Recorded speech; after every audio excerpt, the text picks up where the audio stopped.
Hey everyone, welcome back to the channel. So, about a week ago, the Ford CEO came on and said that there is a technician shortage and that Ford is behind 2 weeks on their, serviceability of vehicles, customer wait times.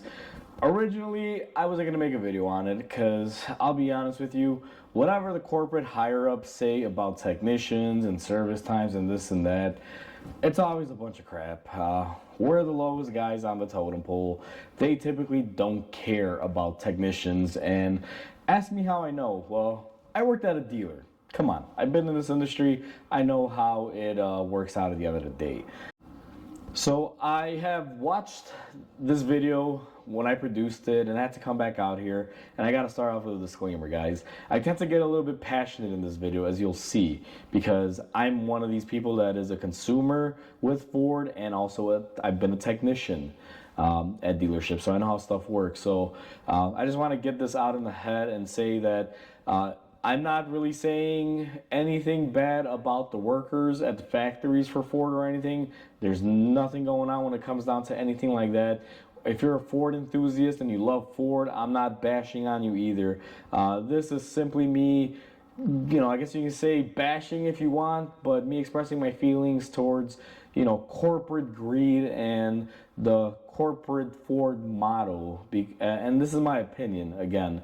These are opinions that I hold and I'm sharing with you guys.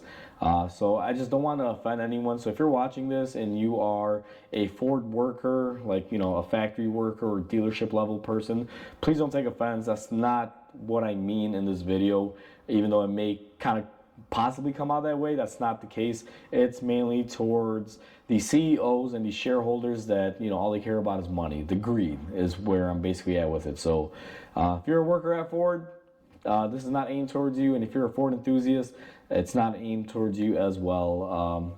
This simply, the corporate side of it. Just wanted to throw this out there before you watch it, because I don't know, I watched it back and I felt like I got pretty heated in this, but it is what it is. So anyway, let's roll it. Here's my opinions on this. And the way that interview went, it almost seemed like, oh, he said, poor us, like, look at what we're battling. And initially, I wasn't even gonna make a video on this. I mean, everyone and their mother on YouTube that is a automotive content creator has covered this, and I've seen hundreds of these videos pop up on my time feed. And honestly, I wasn't gonna make a video, but for the past 2 weeks or so, like every time I see a video, I would just kind of like ignore it, because I kind of saw the interview and I saw what it went, and I formulated my own opinions on it, and then everyone else is formulating their opinions on it, and a lot of people made a lot of good valid points. So a lot of you creators out there that made videos on this, a lot of good valid points, and I feel like the same thing is going to be said when it comes down to me. I may have a little bit of a different take on it, but in essence, a lot of us are going to be on the same page. And that's why I just wanted to make this quick video to kind of share my opinions on this and just talk about a thing called corporate greed, because honestly, that's what I think this is. It's corporate greed, and I'm going to kind of explain it here. It's quite simple. So to kind of address the elephant in the room, Jim Farley, you guys are short on technicians, and you guys are short, I'm sorry, not short, but long on waiting times for customers. So let's dial this back and break it down for good old Jim here, because Jim doesn't quite understand what is going on here, apparently, even though we all know that he does, guys. This is just a front. So Jim, dear Jim, I don't know, whatever. I've never really had to address a CEO on YouTube, and honestly, I really don't care for it, but this is the problem. Ford is a manufacturer of automobiles. Automobiles for people. People are the ones that are buying your product. Consumers are spending their hard-earned wages to buy your vehicles. But the problem that you apparently don't know, according to you, on why there's a shortage is because, like many companies, I'm not just going to blame Ford on this one, like every company out there, they have forgotten about the reason why they exist as a fundamental company, and have shifted their views from consumers to investors and profits. It's absolutely bonkers. Um, a lot of people don't understand this, and I was watching something a few days ago about Apple, and it was the previous owner that they asked him a question like, "What do you know about engineering?" or something like this. I forget exactly what it was, but I remember it was basically Jobs replying to a question where it was more kind of like targeting him, like, "Well, what do you know? What have you done because of this and that?" And his response was epic and probably the most truest thing when it comes to, a major corporation, a big company. Flat out, he said, "Yeah, you're right. Maybe I don't know what I'm doing. Maybe I'm not the smartest in the room and this and that, but we're not going to make and develop a product up here at the corporate level to try to sell to the consumer. We're going to make the product designed with the consumer in mind to make sure that they're good with the product that we're selling, and then that'll elevate to higher profits and the good stuff that all these companies chase." To break it down, basically, we're going to design products for people to use that they love, that are great for them, and worry about the profits later because, I mean, 1 + 1 = 2, guys. If you make a great product that people love, people are going to buy it. The more they love it, the more they're going to buy, and the more people will buy it, the higher the profits, the more money for your investors, the more money for your CEOs, and just, everyone's throwing it up, having a fun time making money. That's how this stuff works. But companies like Ford and even GM in this mix forget that consumers are the reason why you even exist in the first place. If it wasn't for me buying your $100,000 shitty Expedition, you wouldn't be sitting in that chair on your throne. This is what people that go on interviews and say, "Well, I don't know what the problem is. We're at 6,000 shortages and that." So here's my rebuttal to this.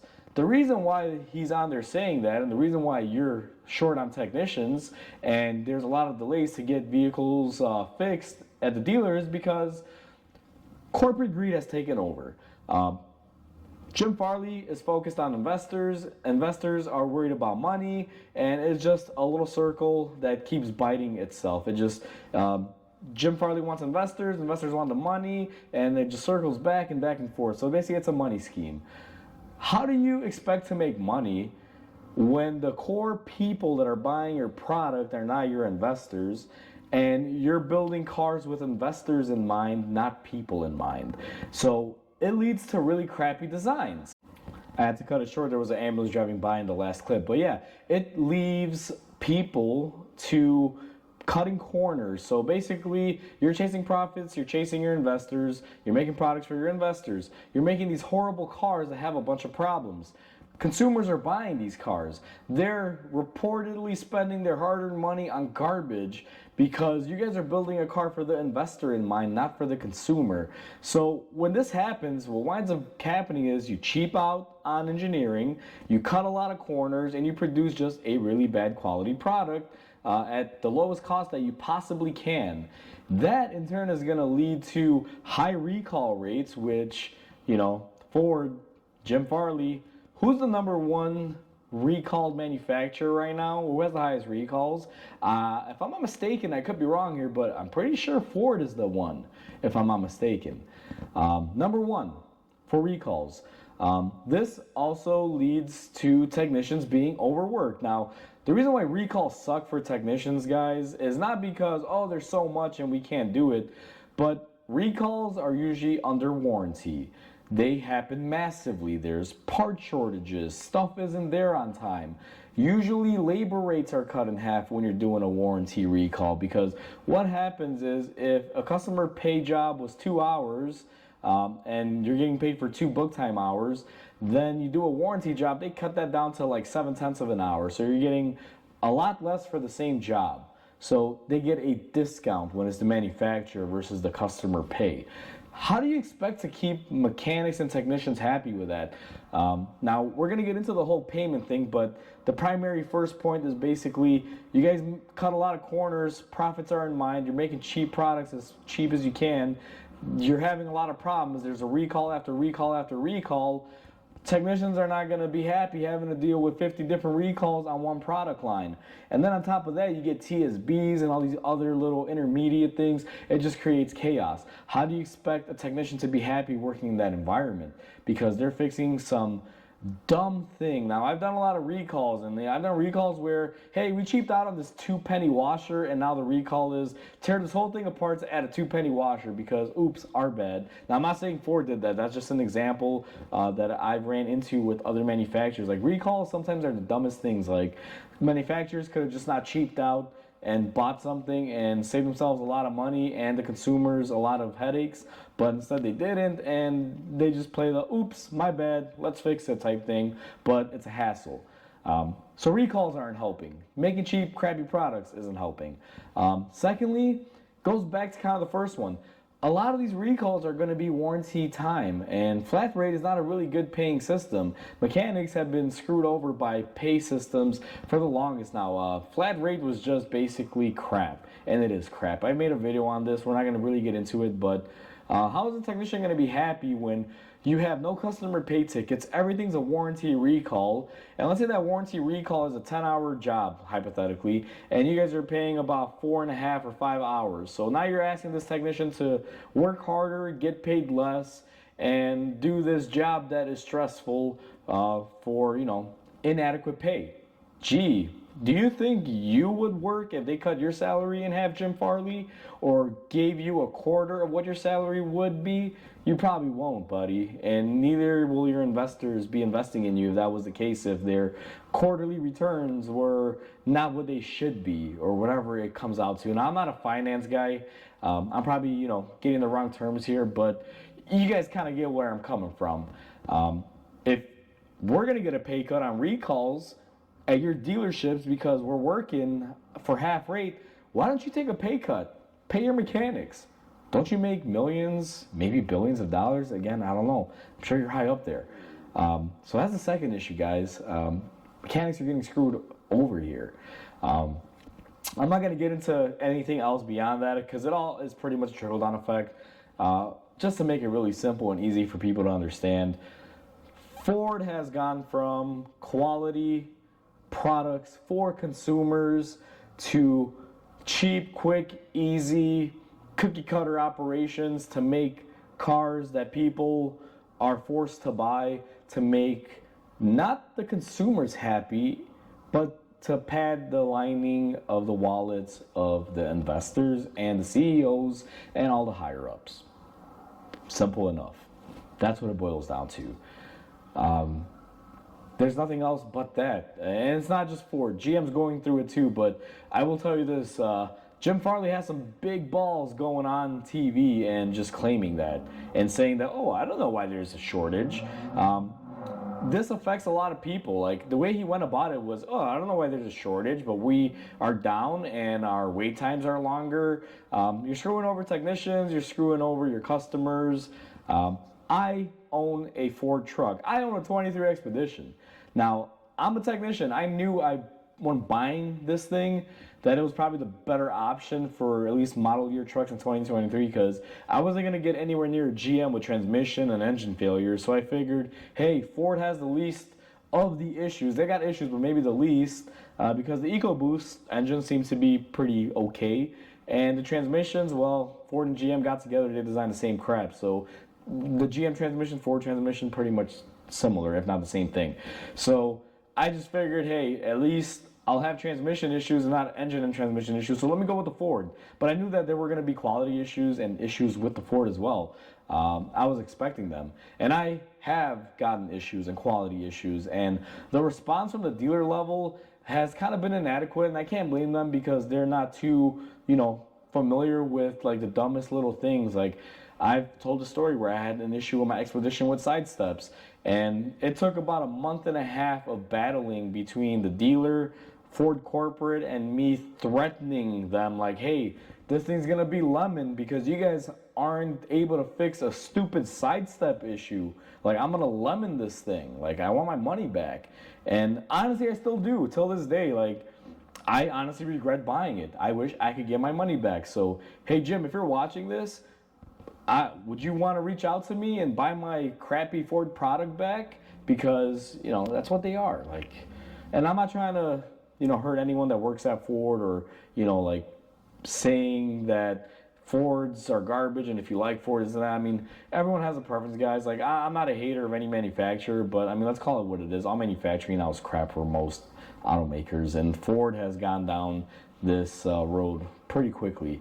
So if you like Ford, I don't mean to offend you or anything. I mean, I like Ford too. I like GM. Like, I like GM a little bit more than Ford, but right now, I mean, it's hard to really even like anyone.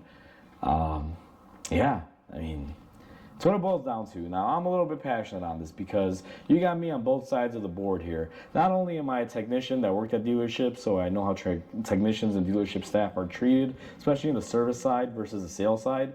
But on top of that, I'm also one of these consumers that Jim Farley thinks it's fun to just come out on TV and say, hey, I know you brought our products that are going to have a bunch of problems because we cut a lot of corners and engineering stuff to maximize profits for us and investors, but you're still going to have to wait even longer now, so screw you.